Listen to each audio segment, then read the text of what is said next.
Bagaimana? Otaknya sebenarnya. BG sama PD Perjuangan. Otaknya. Medi ya? Budi Gunawan. Oh, Budi Gunawan, BG. Oke. Wah, serem juga kalau begitu ya, BG nih. Aduh. Kalian jangan ikut-ikut orkestrasi mereka. Saya bongkar nanti semuanya. Saya udah jengkel.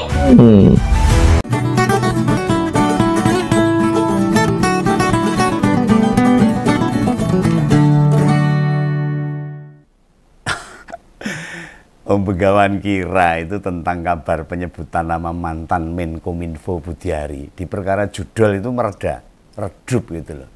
Rupanya beredar rekaman percakapan seseorang dengan suara yang didengarkan dengan seksama dan detail teliti, itu plek jiplek sama suaranya Menteri Koperasi ini.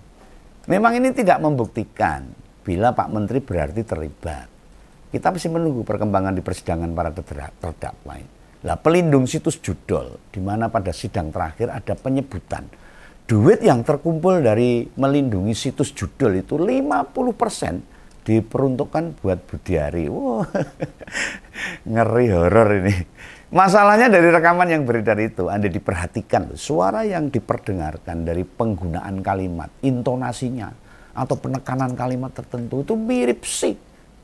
Mirip itu, identik, mirip banget. Mirip siapa? Masa mirip suaranya Begawan? Kalau suaranya Begawan itu serak-serak basah. Ya mirip Budiari. Coba bandingkan dengan berbagai suara ketua projo dalam berbagai kesempatan lain. Kecil kemungkinan bila itu bukan dia. Maka para penegak hukum harus segera gercep ini. Dan tidak usah pakai ini demi rakyat, demi negara ini. Kan emangnya suaranya agak serak-serak keceh. Atau basah. Ya mirip Om Begawan, tapi Om Begawan lebih kung. Suara kung itu kalau bahasa Jawa itu suaranya itu merdu. Kalau Pak Budiari suaranya kayak rocker. Dan durasi rekaman lumayan panjang. Bisa dimaknai lah. Ada 3 menitan. Ya, seperti 3 menitan. Itu berasal dari telepon Budiari yang memprotes salah satu wartawan yang menulis berita tentang persidangan.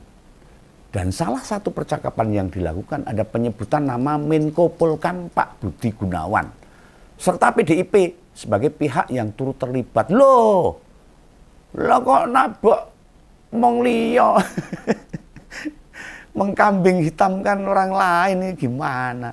Oh, ini tentu bukan perkara sepele, ini penyebutan rekan sesama kabinet ini. Ya. Lalu juga salah satu partai politik, loh, gak sembarangan ini. Lah dilalah si wartawan ini mungkin jagani. Siapa tahu diancam sama Pak Menteri itu, lalu kemudian dia rekam.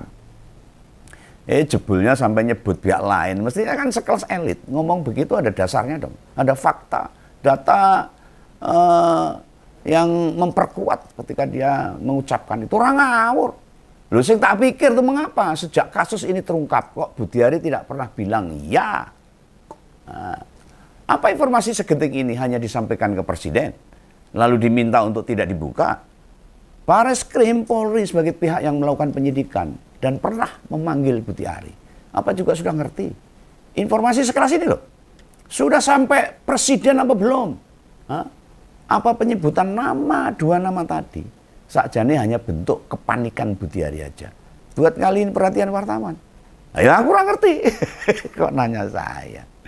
Om Begawan mencermati ini, lengkap rekaman yang tersebar itu. Nggak tahu juga itu, total pembicaraan beneran 3 menit atau lebih panjang, saya nggak tahu. Saya tak rungok nih, cuma yang versi segitu. Obrolan awalnya terkait keberatan Pak Menteri atas penyebutan nama dia di judul berita itu. Loh, cara dia memprotes, ini harus menimbulkan keanehan tersendiri. Kenapa begitu? Sebab ada banyak media mainstream yang merilis judul berita itu dan menulis nama Pak Menteri. Loh, apa wartawan ditelepon satu-satu gitu. Terus dia menyampaikan keberatan. Loh, nanti editorku bisa memperlihatkan loh, screenshot beberapa media mainstream yang memberitahukan nama Menteri Koperasi ditulis di judul berita. Artinya apa? Para wartawan itu melihat apa yang terjadi di persidangan. Orang ngawur. Dan menarik buat dikabarkan. Ada Kompas, Media Indonesia, Tempo, Kabar 24, serta banyak lagi. Loh, kenapa Pak Menteri memprotesnya hanya pada satu media saja? Sebagai mantan Menteri Komunikasi dan Informasi, apa iya kenalnya hanya satu wartawan saja? Ya nggak mungkin dong. Nah, terus dengan menelpon satu jurnalis, bagaimana dengan media yang lain yang menuliskan perkara yang sama? Apa memang ini disengaja sama Budiari melakukan pendekatan personal gitu? Apa ada kaitannya dengan nama Pak Budi Gunawan serta PDIP tadi? Loh, ini harus diungkap secara gamblang ini. Bukankah sebagai pejabat negara atau bahkan kita sebagai rakyat biasa boleh kok menyampaikan keberatan atas sebuah pemberitaan? Boleh. Dilindungi undang-undang, dan keberatan atas pemberitaan akan ditayangkan pada media tersebut. Nah, supaya efektif Pak Menteri, kenapa nggak membuat konferensi pers saja? Jumpa pers lah, supaya semuanya lebih terbuka. Atau ngundang wartawan saja ke kantor. Jelaskan soal yang diberitakan oleh banyak media, itu malah lebih tepat. Tidak menimbulkan tanda tanya itu. Loh, para jurnalis itu menurunkan berita, kan tidak saling membuat janjian. Alias bersepakat. Nanti yang mau diangkat apa, yang dipertajam di mana, bagian mana, atau terkait tulisan mau ngangkat yang sisi apanya, itu nggak ada. Setiap kulit tinta itu punya hak masing-masing. Mau menampilkan sisi tertentu dari persidangan, dari sudut mana dia akan memberitakan.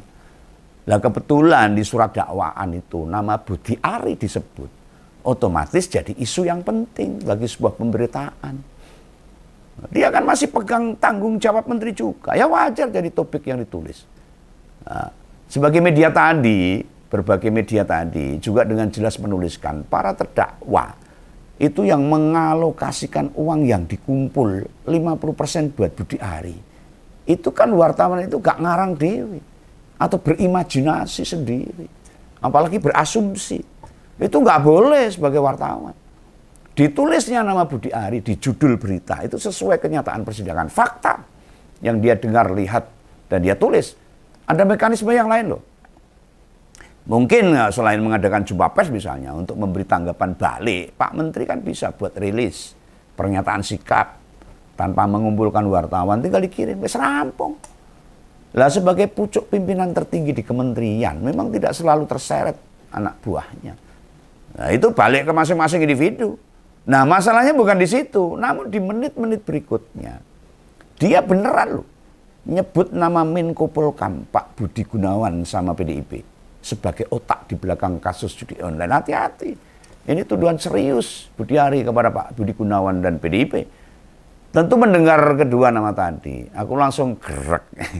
Wah, ini bakal jadi tambah gayeng ini. Secara pribadi Om Begawan dukung banget ini agar polisi membuka sejelas-jelasnya gimana sebenarnya soal ini.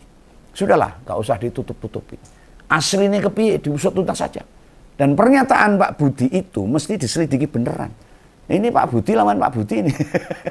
Apa iya seorang mantan petinggi polisi kayak Budi Gunawan, Pak Budi Gunawan sama partai sebesar PDIP tersangkut masalah ini. Dan masalahnya itu judi loh. Oh, bukan masalah politik loh. Ini masalah kriminal. Nah, gak bener. Yang nyebut gitu ya harus mempertanggungjawabkan pernyataannya. Soalnya gini, mau dianalisa dari sisi apapun. Judi online jelas dilarang. Dan itu menyalahi undang-undang. Masa iya ada partai membackingi judi? Itu memang mandat partai atau oknum. Dan dalam rekaman tadi, Budiari katanya mau membongkar itu semua. Ya sudahlah. Gak usah berlangkak so berani. Berarti ngerti semua itu. Laporan pada pihak yang berwajib kalau dia mau ngebongkar itu. Sejak para mantan anak buah di Kominfo itu diproses polisi. Mengapa dia sebagai menteri tidak melaporkan apa yang dia ketahui? Kalau ini benar-benar dia tahu. Bila benar Pak Budi Gunawan sama PDIP terlibat, kok sampai sekarang Budiari gak ngomong ke polisi? Bukankah dia pernah dipanggil ke Bareskrim? Apa informasi itu sudah disampaikan? Loh, pada awal pembicaraan sama jurnalis yang direkam tadi, belum jelas yang diajak bicara dari media mana kok. Pak Budi sebelumnya kan ngaku tidak tahu menahu. Bila anak buahnya ternyata malah melindungi situs judi online. Ah, masa itu loh. Loh, bukan itu saja loh. Mereka mengenakan tarif per situs per bulan. Andai beneran nggak tahu menahu yang dilakukan anak buahnya, Neng kok bisa nyebut dua nama lain, Pak Budi Gunawan dan PDIP. Coba nek dinalari masuk nggak? Kan aneh itu. Keterangan yang satu sama yang lain malah saling bertentangan. Dari satu rentetan omongan saja pernyataannya wis gak konsisten. Artinya ada sebuah kepanikan dalam diri Budi Ari. Sehingga nabrak-nabrak nyebut Budi Gunawan dan PDIP. Om Begawan sih berpikir, ini dia itu panik, gelisah, bingung gimana cara mengelak dari kasus ini. Di berbagai episode ngompol sebelumnya kan wis tak sampaikan. Kenapa aliran dana hasil melindungi judi online kok gak dirunut baik? Duit itu mengalir kemana toh? Ingat loh, dalam 6 bulan itu terkumpul 101 miliar. Gede. Kalau nggak salah itu dari melindungi 1000 website situs judi online. Nah tiap situsnya itu mesti bayar ke oknum di Kominfo itu senilai 8 juta itu tiap bulan. Kalau hanya 8 juta dikali 1000 berarti kan 8 miliar. Kalau dikalikan 6 bulan itu jumlahnya hanya 48 miliar. Kenapa duitnya yang berhasil dikumpulkan tembus 171 miliar? Wah, bingung ini saya. Lah wes pasti situsnya ya yang dikolek atau untuk dilindungi dari 1000. Bisa jadi. Tarifnya mungkin lebih dari 8 juta tiap bulan. Loh yang justru kita tunggu itu gimana tuh respon Pak Budi Gunawan. Dan PDIP setelah disebut sama Budi Ari. Nek PDIP sih paling membiarkan itu. Dia tidak akan merespon fitnahan begitu. PDIP itu partai yang konsisten kuat. Mau bagaimanapun bila tiap ada kabar menyudutkan partai, harus dituntut. Yo capek meladeni tudingan-tudingan gak mutu begitu. PDIP gak mau meladeni hal-hal receh seperti itu. Justru yang terpenting, apakah beneran Pak Budi Ari siap membongkar itu semua? Semoga ini gak hanya omong-omong loh. Hanya sok berani dan garang di telepon. Tetapi pas ketemu langsung malah tidak mau bicara. Itu sih masih mending. Nek kemudian Menteri Koperasi ini membantah. Rekaman yang beredar itu suaranya. Kan malah lucu. Oh Begawan sih gak tahu persis tuh kapan rekaman itu dibikin. Yang pasti baru beberapa hari. Sebab sidang para terdakwa pelaku pelindung situs judi online itu kan memang baru minggu kemarin disidangkan. Walaupun Ketua Relawan Projo mengaku sebagai menteri yang paling keras ngeberantas situs judi online. Kenapa hingga sekarang situs itu kayak gak pernah habis? Kominfo itu ibaratnya kayak ngilangin rumput dengan cara dicabutin satu persatu. Jadi hilang 300.000 situs, muncul 500.000 situs yang lain. Dan begitu terus berulang. Artinya pemerintah nggak ngerti. Mesti gimana ngeberantas situs judol dengan efektif.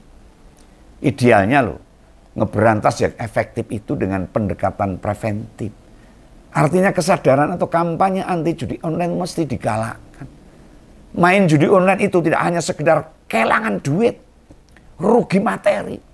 Mulai dari kehilangan masa depan, kehilangan keluarga, cerai, kehilangan rumah, kehilangan sawah, sampai kehilangan nyawa. Banyak yang bunuh diri, gantung diri dan semuanya. Dan itu tuh sudah terjadi. Yang kayak ginian nggak jadi kampanye pemerintah. Wah, ciloko ini. Mestinya pemerintah kerjasama dengan rumah produksi film. Bikin film dengan tema bahaya judi online. Filmnya yang pendek-pendek saja lah. 10-20 menit. Lalu tayangkan di website atau channel YouTube-nya Menkominfo, di kepolisian atau yang lain. Dengan ngadain lomba bikin film itu, biayanya yang dibutuhkan lebih kecil daripada pemerintah bikin film sendiri. Itu kan efektif. Nah ini balik lagi soal tudingan Budi Ari tadi. Dia beneran mau buka 2 nama tadi secara luas. Beneran nih. Lepas tampil di sebuah podcast media mainstream. Menteri Koperasi jebol gak berani nyebut PDIP ya. Dia hanya bilang ada partai mitra judul. Ini mulutnya kan sudah nggak bener tuh, nggak konsisten. Kenapa nggak berani Pak? Jadi yang benar yang seperti apa? Kalau takut jangan berani-berani. Kalau berani jangan takut-takut. Nek wani aja wedi-wedi. Nek wedi aja wani-wani. Itu ungkapan Jawa kepada orang yang harus konsisten harusnya sebagai seorang pemimpin. Oke ya? Ini pesan Om Begawan. Dan masyarakat harus sadar, judi online akan memberangus kehidupan Anda semuanya dan keluarga. Oke, jangan salah paham. Jangan lupa subscribe. Salam Begawan, salam ngompol, dadah.